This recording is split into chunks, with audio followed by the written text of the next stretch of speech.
So I just picked up a new fiberglass 2-weight rod.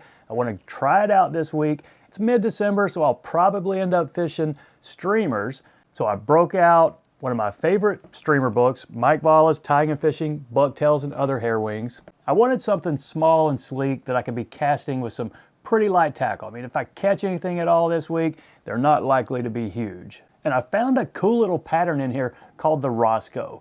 Just 2 materials, some bucktail, and then Largatun tinsel, which is that metallic crinkly stuff. Now Valla's pattern calls for brown bucktail, which most of us have. Just use the brown hair from any bucktail. But I'm going to change this one up just a little bit. I'm going to use the brown and some dyed bucktail. So I'll just grab a clump from the edge of it with mostly brown, but mix in a little bit of the color just to give it a slightly different flavor. Now it's a simple tie, very sleek, but I think it's kind of an elegant looking pattern.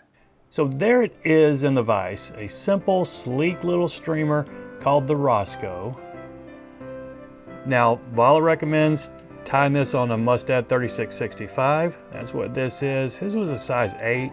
I'm going just a little bit smaller. This one's a size 10. It's a 3 extra heavy, I think 7 extra long limerick bend right here. So let's go ahead and pinch that barb. Lay a base of black thread, and since this is a bucktail, I'm going to step it up to a 140 denier, but we'll go ahead and catch this in most of the way back.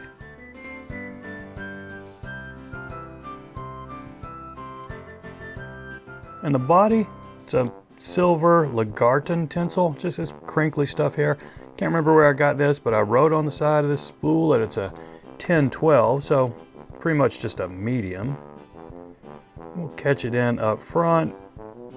Go ahead and wrap it down to the back, just trying to keep it kind of in the same position all the way back.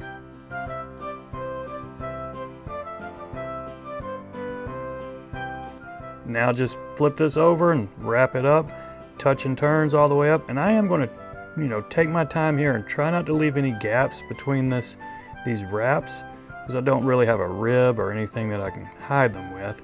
If you do end up with a couple of gaps and have some black showing through, that's certainly not the end of the world.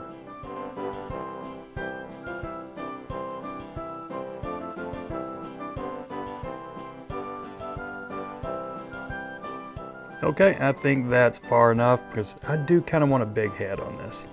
It's a sleek, pretty elegant streamer, but with a big head, it might just give it a little bit more of diving action. Might not make a bit of difference, but why not try it? Now the one you saw in the vise at the beginning was a brown mixed with a little bit of yellow. This one, I'm going to try the brown mixed with a little bit of orange, just to give it a little hint of orange. Go ahead and put a medium-sized tuft in your stacker.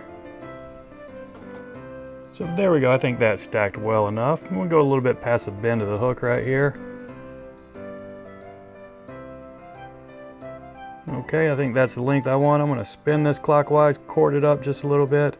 And I'm going to immediately go into some tight wraps here. Now, up to you.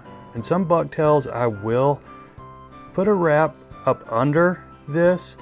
This one's laying pretty flat, so I think I'm going to do that. I want it to have just a little bit of a flare, not a lot, but we'll see. We can prop it up just a touch right here.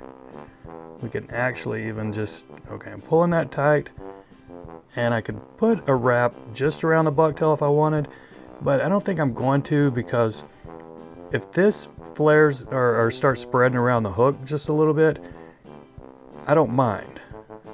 In fact, I wouldn't mind it, coming around a little bit on both sides. I think that would be just fine. But after you've got enough wraps on it right here, just go ahead and try to snip this off. It might take you a couple of whacks if you've got a lot of bucktail. And I think we got it just fine right there. I've got a little bit I'm going to have to trim and by the time we're done. But you see this? I'm leaving some room back here for a pretty good size head. I could just go ahead and finish this fly right there if I wanted a sleek head, kind of like Valla had it in his book, but I want it just a little bit bigger for how I plan to fish it. So I'm going to put a few extra wraps right here just to kind of beef this up a little bit. Okay, that might be fine with some head cement. It'll be a little bit bigger, but let's go ahead and wet finish this thing.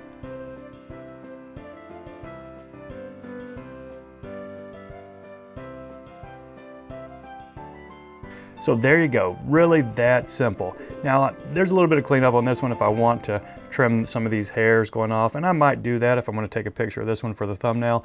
But if I'm putting this in my fly box to fish with, I'm just gonna put some head cement on it, call it done. Okay, thanks to all of y'all who've watched this far. It's mid-December, almost Christmas. I've got a little bit of ad revenue left from November, and y'all know I love this book, so let's give a copy away. And y'all know the drill, just leave a comment. Anywhere in your comment, put the word Bucktail. B-U-C-K-T-A-I-L, no spaces.